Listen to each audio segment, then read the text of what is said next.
Bila shaka mbiu ya mgambo ikilia kuna jambo. Kitambulisho hicho ishara tosha. Tunakupa taarifa za upeo wa TV47. Tumekuandalia taarifa tumbi nzima hivi sasa, tupate vidokezo. Yajayo kwenye upeo wa TV47. Mshukiwa wa mauaji ya mwanamke nchini Marekani mwenye asili ya Kenya, Kevin Kang'ethe, atoroka kutoka kituo cha polisi cha Muthaiga. Serikali yasema itahakikisha wazazi wanalipa karo kupitia mtandao wa eCitizen hata baada ya mahakama kupiga breki mpango huo. Watu lazima walipe kupitia eCitizen. Na tume ya kitaifa ya kutetea haki za binadamu yashinikiza maafisa wa serikali na vitengo vya usalama kuwajibikia maafa ya wote waliofariki dunia eneo la Mwea kwa kunywa pombe hatari. Mtazamaji, sasa karibu kwa takriban dakika 30 hivi ni kufahamisha taarifa kwa kina. Wanakwetu wananiita Joash Onsare, mtafsiri kwenye lugha ya ishara ni Catherine Simaloi. Moja kwa moja ni kwamba Wakenya wanaopania kutoa figo yao ili kuokoa maisha ya jamaa zao wana kila sababu ya kutabasamu baada ya hospitali ya kitaifa ya Kenyatta kupiga hatua ya kimatibabu ya upasuaji wa kupachika figo. Huduma hiyo inapunguza alama, uchungu na damu inayovuja wakati wa upasuaji. Na kama anavyoarifu mwanahabari wetu Elizabeth Atieno, Wakenya pia wamehimizwa kuunga mkono sheria inayopendekeza viungo vya mwili kutolewa kwa miili ya walioaga ili kuokoa maisha. Dickson Ndekei ni Mkenya wa kwanza kulala katika kitanda cha upasuaji na kufanyiwa aina mpya ya upasuaji wa kutoa figo inayofahamika kama laparoscopy. Ndekei alitoa figo yake ili kumwokoa kakake Njoroge aliyepatikana na ugonjwa wa figo mnamo tarehe 21 mwezi wa Aprili mwaka jana. Kwa sasa Ndekei yu buheri wa afya, kwani alitoka hospitalini siku 2 tu baada ya upasuaji huo wa kisasa. So nikaona si ati ni kitu kubwa. Obviously kuna shimo kama 2 na ingine moja kubwa kidogo, 2 za inchi moja na ingine at least iko na inchi kama 3. Si ati ni kitu kubwa. Daktari Paul Njogu ni daktari wa upasuaji katika hospitali ya Kenyatta na sasa anatufafanulia zaidi kuhusu upasuaji huo wa laparoscopy. And by so doing you minimize scarring the patient. You're also able to minimize blood loss and therefore also pain. Consequently, it's a lot of advantage because of magnification. We are using advanced cameras to be able to see inside, and therefore we are able to see organs better and even take precautions. When we do the open surgery, we divide the muscles into 2. So you can imagine the amount of pain the patient gets, and they have to be in the hospital for another 7 days. But now they can feed within 24 hours, and even within 24 hours they can go home. Njoroge bado anapokea matibabu kufuatia upasuaji wa kupandikiza figo uliofanyika mnamo tarehe 30 mwezi wa Januari mwaka huu. Anatoa wito kwa Wakenya 7,000 walio katika matibabu ya dialysis kukumbatia upandikizaji wa figo, yani kidney transplant, ambayo ni nafuu hususan kwa gharama ya matibabu. Saa zingine unaenda inakataa, catheter ina block. Unajua sasa catheter bado it is expensive to put a catheter. The longer the dialysis, the poorer the quality of the transplant. So we would encourage patients to have their transplants much earlier. Bima ya afya NHIF inatumia shilingi bilioni 3 kila mwaka katika matibabu ya ukaguzi wa figo, yani dialysis, ambayo ni sawia na shilingi 450,000 kwa kila mgonjwa. Dawa za matibabu ni takriban shilingi 300,000. Takwimu hizi zikiweka bayana gharama ya juu ya matibabu ya ugonjwa wa figo. But we trust that the medications for our patients will be hopefully free, and if anyone has to cough anything, we hope it will be the bare minimum. Wito umetolewa kwa Wakenya kuunga mkono sheria inayopendekeza kuwa baadhi ya viungo vya mwili ikiwemo figo vinaweza kutolewa kwa miili ya waliofariki ili kuokoa maisha. There is a very deliberate effort going towards expanding the scope of donors available to our public to include diseased organs. However, you will realize and agree with me that that requires very careful regulation. Sheria ya Kenya imetoa onyo kali dhidi ya uuzaji wa viungo vya mwili, huku atakayekumbwa na mashtaka ya kuuza viungo vya mwili akitarajiwa kupata faini ya pesa isiyozidi shilingi milioni 10 au kifungo cha miaka 10. Wito sasa umetolewa kwa serikali kugharamikia matibabu baada ya upasuaji wa figo katika sheria mpya ya afya ya jamii. Elizabeth Atieno, TV47 kutoka hospitali ya Kenyatta, Nairobi. Na mtazamaji, tukiangazia taarifa nyingine, maswali chungu nzima yameibuka baada ya mshukiwa wa mauaji Kevin Kinyanjui Kang'ethe kuripotiwa kutoroka kutoka kituo cha polisi cha Muthaiga. Kang'ethe ni mshukiwa mkuu kwenye kesi ya mauaji ya mpenziwe kwenye kituo cha ndege nchini Marekani kabla ya kusafiri kuja Kenya. George Maringa anaarifu. Asubuhi Alhamisi, Wakenya waliraukia taarifa kwamba Kevin Kinyanjui Kang'ethe alikuwa ametoroka kutoka kituo cha polisi cha Muthaiga jijini Nairobi. Hilo likaibua maswali si haba kuhusu kilichokuwa kimetendeka. Kevin Kinyanjui, raia wa Kenya, anashukiwa kwa mauaji ya mpenziwe katika kituo cha ndege Marekani kabla ya kusafiri hadi Kenya. Ripoti kutoka kwa polisi iliyotia doa kubwa kwenye asasi za usalama nchini inadokeza kuwa mshukiwa alitoroka mwendo wa saa 11 jioni siku ya Jumatano. Msimamizi wa kituo cha polisi hicho anadaiwa kuwepo wakati tendo hilo lilifanyika na alisikia kelele wakati maafisa wa polisi walijaribu kumfikia Kang'ethe. Ripoti hiyo aidha inadokeza kuwa mwendo wa saa 10 alasiri, mtu mmoja kwa jina John Maina Ndegwa alifika katika kituo cha polisi na kujitambulisha kama wakili wa Kang'ethe na kwamba angependa kuzungumza naye. Maafisa waliokuwa wanashika doria walikubali ombi la John na wakamruhusu kuingia ndani na kumwacha akifanya kikao katika chumba tofauti. Muda mfupi baadaye, mshukiwa alitoroka kwa kukimbia na kumwacha wakili huyo kituoni. Inspekta mkuu Esther Shomba alikuwa anafanya mkutano na maafisa wa kuzuia uhalifu afisini mwake aliposikia kelele za maafisa wengine waliojaribu kumfikia mshukiwa.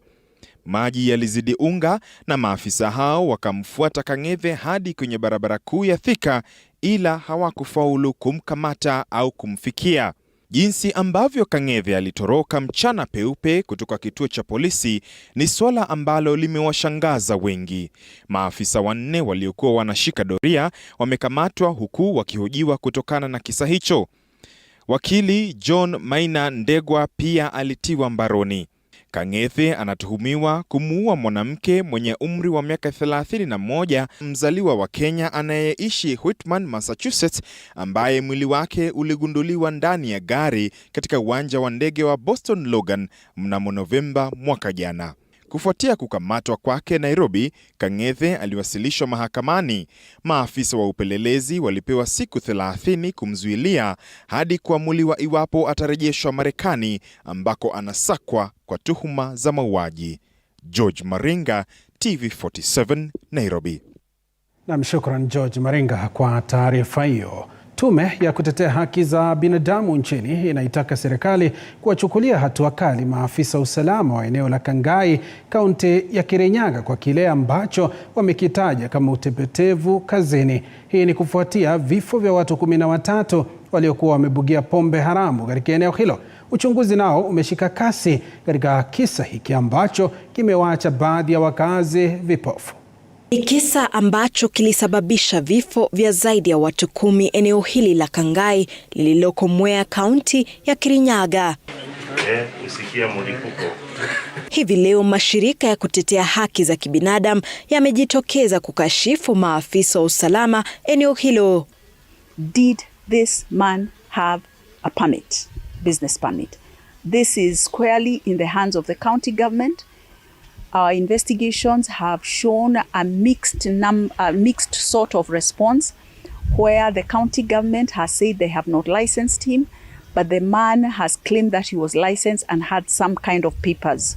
Na ingawa mshukiwa mkuu wa kisa hiki John Mureithi amekamatwa, kuna madai kuwa mshukiwa huyo amekamatwa zaidi ya mara 15 awali kwa madai sawia, ila amekuwa akiachiliwa kwa dhamana. If these people are prosecuted, this man is prosecuted with various offenses and he's fined and going back home and continuing his business, where is the gap in our legal system? Sasa wanawataka maafisa husika kuwajibika, wakiahidi kutoa ripoti kamili kuhusu wale waliohusika.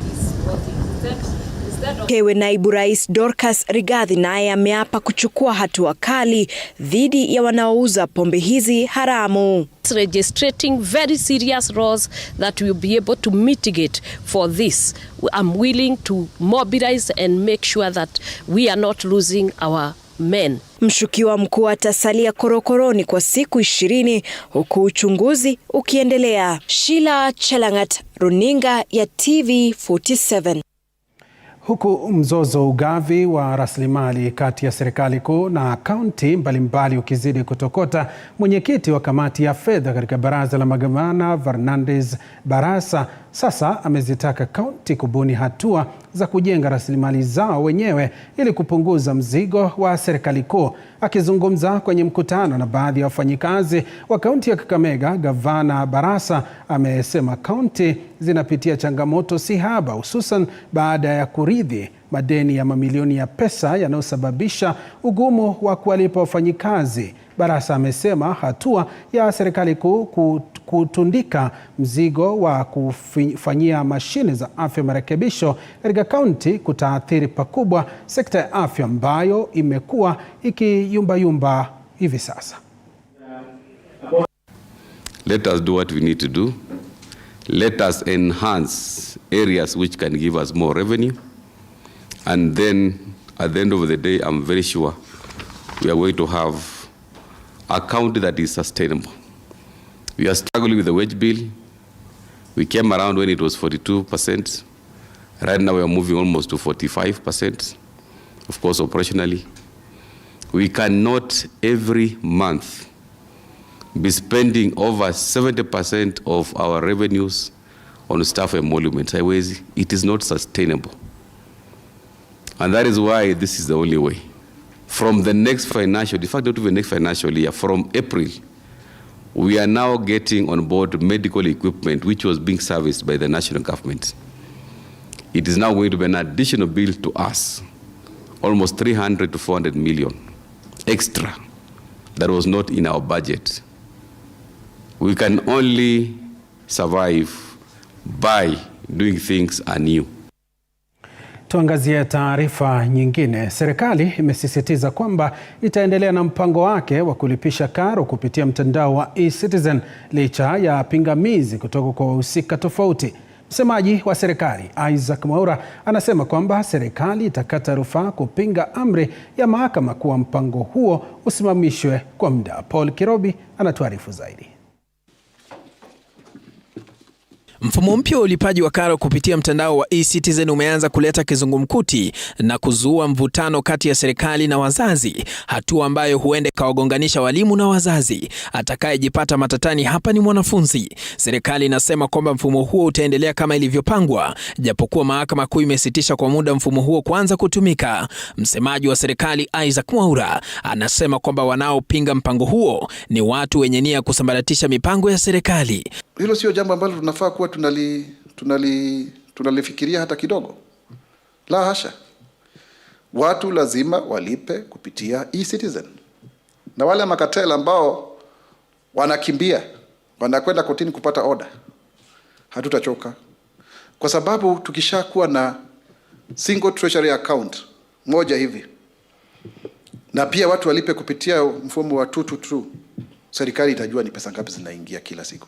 Majibu yake Isaac Mwaura kuhusiana na swala hili yalitokana na wasiwasi kwamba familia zisizojiweza zinatumia njia mbadala kulipa karo. Wizara ya Elimu imeshitumiwa na baadhi ya washikadau, huku mbunge wa Matungulu Stephen Mutinda akisisitiza haja ya Wakenya kuendelea kulipa karo kupitia njia za kawaida. Hapa Nguluni imejengea hawa wazazi shule.